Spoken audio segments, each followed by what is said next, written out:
बहुत समय पहले महिपालपुर नाम का एक गांव हुआ करता था। उस गांव में बहुत ही अंधविश्वास था। वहां लड़कियों की कोई अहमियत नहीं थी और बस लड़कों को ही पूछा जाता था।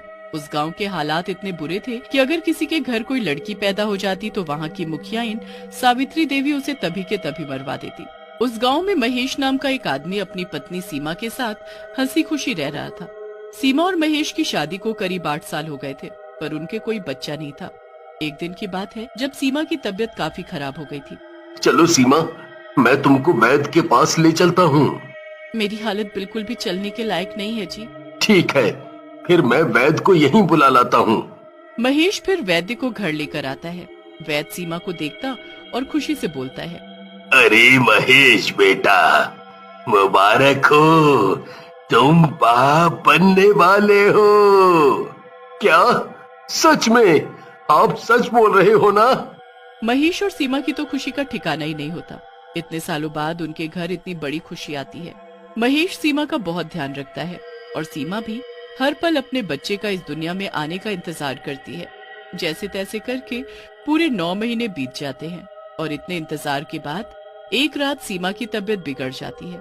उस रात बहुत तेज आंधी तूफान आ रहा होता है और महेश सीमा को लेकर ही नहीं जा पाता और सीमा को जुड़वा बच्चे होते हैं, एक बेटा और एक बेटी। देखो जी, हमें भगवान ने 2 बच्चे दिए।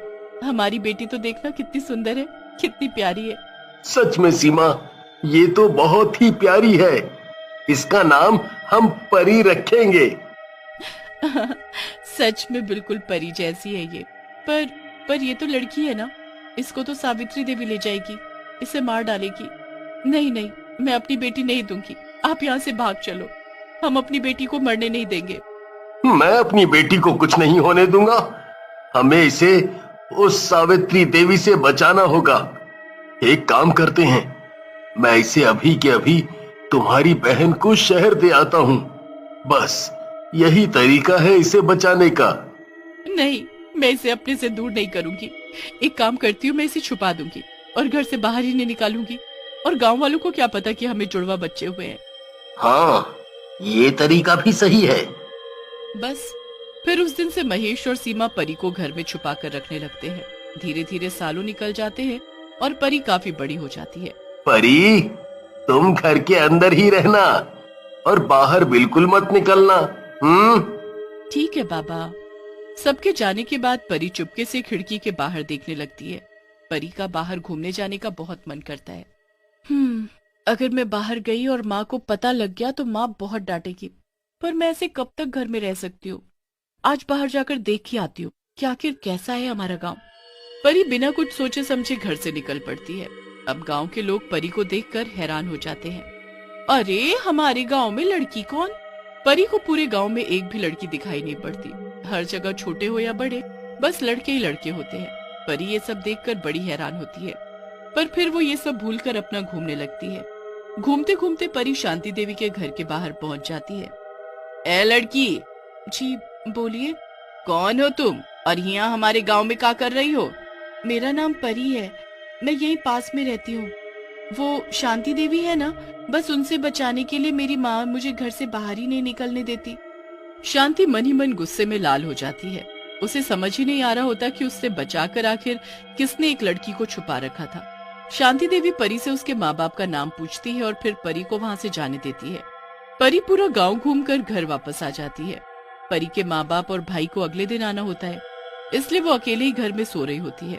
अब रात को जब पूरा गांव गहरी नींद में होता है तो शांति देवी कुछ लोगों के साथ परी के घर पहुंच जाती है। वो लोग परी पर जानलेवा हमला करते हैं और परी उठ जाती है। ये क्या कर रही हो? मुझे क्यों मार रही हो? और आप तो वही आंटी हो। मैं ही शांति देवी हूँ। क्या? नहीं नहीं, मुझे मत मारना। शांति देवी उसकी एक नहीं सुनती और बेरहमी से परी को मरवा कर वहाँ से चली जाती है। अगले दिन जब उसका परिवार घर आता है तो परी को मरा देखकर सकपका जाता है। परी, परी! हाय मेरी बच्ची, किसने मार डाला इसे? सब बहुत ही रोते हैं और किसी को बता भी नहीं पाते कि उनकी बेटी को किसी ने मार दिया, क्योंकि उन्होंने पहले ही सबसे ये बात छुपा कर रखी होती है। बेचारे अपना दुख अपने अंदर लिए जीने लगते हैं और उनकी सारी खुशियां खत्म हो जाती हैं। इधर परी मरने के बाद एक चुड़ैल में बदल चुकी होती है। वो शांति देवी को खत्म करने के लिए आग बबूला हो रखी होती है। नहीं छोड़ूंगी इसको। इस शांति देवी ने मुझे मार डाला और आज इसकी वजह से मेरा परिवार कितना सदमे में है। इसने इस गांव की कितनी लड़कियों की जान ले ली। अब इसे नहीं छोड़ूंगी मैं। चुड़ैल शांति देवी को मारने के लिए उसके घर पहुंच जाती है और खिड़की से अंदर देख ही रही होती है कि शांति देवी की आवाज उसे सुनाई पड़ती है। शांति देवी उससे कुछ बात कर रही होती है। मैं कितनी खुशनसीब हूँ जो भगवान ने 7 बेटे दिए मुझे। एक भी मनहूस लड़की ने मेरे घर जन्म नहीं लिया। अब मैं अपने बेटों के लिए सुंदर और सुशील बहू लेकर आऊंगी। बस फिर यही बात चुड़ैल सुन लेती है और उसके दिमाग में एक ख्याल आता है। उसी रात वो गांव में पोस्टर लगा देती है जिस पर लिखा होता है सबसे सुंदर लड़की का स्वयंवर। जो लड़के इस लायक हो वो 4 दिन बाद इसमें भाग ले सकते हैं। जब सब गांव वाले ये पढ़ते हैं तो दंग रह जाते हैं कि भाई कौन है ये लड़की जो स्वयंवर करवा रही है। शांति देवी को भी ये बात पता लगती है। अच्छा तो ये बात है, मेरे लड़कों से ज्यादा लायक तो कोई इस पूरी दुनिया में है ही नहीं। 4 दिन बाद मेरे बेटे ही जाएंगे इस स्वयंवर में। बस फिर 7 लड़के अपने आप को चुस्त दुरुस्त करने में लग जाते हैं। 4 दिन बाद स्वयंवर का दिन आता है। सब गांव वाले स्वयंवर में इकट्ठे हो जाते हैं। वहाँ एक बड़ी सी कुर्सी पर एक लड़की लहंगा पहनी और घूंघट करे बैठी होती है। आ गए सब लोग। तो कौन है जो मेरे लायक है?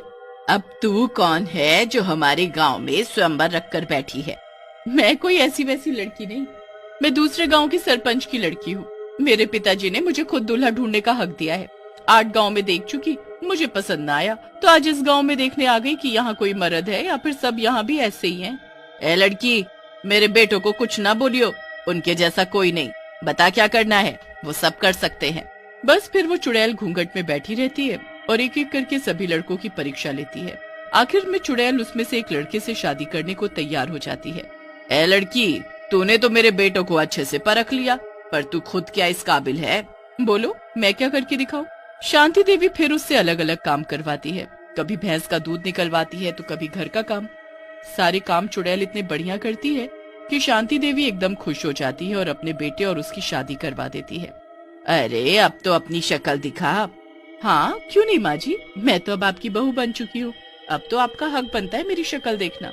चुड़ैल उसी वक्त अपना घूंघट उठाती है और चुड़ैल की शक्ल देख चुड़ैल चुड़ैल नहीं माँ जी, आपकी बहू हूँ मैं। नहीं नहीं, तू तो चुड़ैल है, तू मेरी बहू नहीं हो सकती।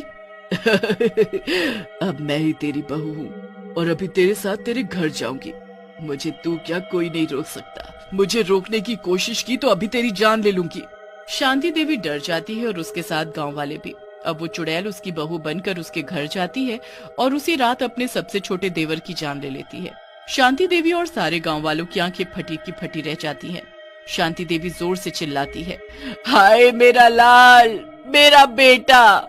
शांति देवी अपने बेटे को गोद में लेकर रो ही रही होती है कि चुड़ैल जब तक दूसरे बेटे की गर्दन मरोड़कर उसे मार डालती है। गांव वाले सब देखते रह जाते हैं और चुड़ैल एक एक करके शांति देवी के सारे बेटों को ऐसे ही दर्दनाक तरीके से मार डालती है। हाय मेरे बेटे, ऐसा क्यों किया मेरे साथ, क्यों मार डाला? ताकि तुझे समझ आए कि जब किसी की औलाद को और बेटियों को तू उनकी माओ के सामने मार डालती है तो उनको कितनी तकलीफ होती होगी। तूने इस गांव में एक लड़की नहीं जीने दी और बेटों के लिए तुझे बहू चाहिए। अरे जब बेटियां जिंदा नहीं रहेंगी तो बहुएं भी कहां से आएंगी और बेटे कैसे होंगे?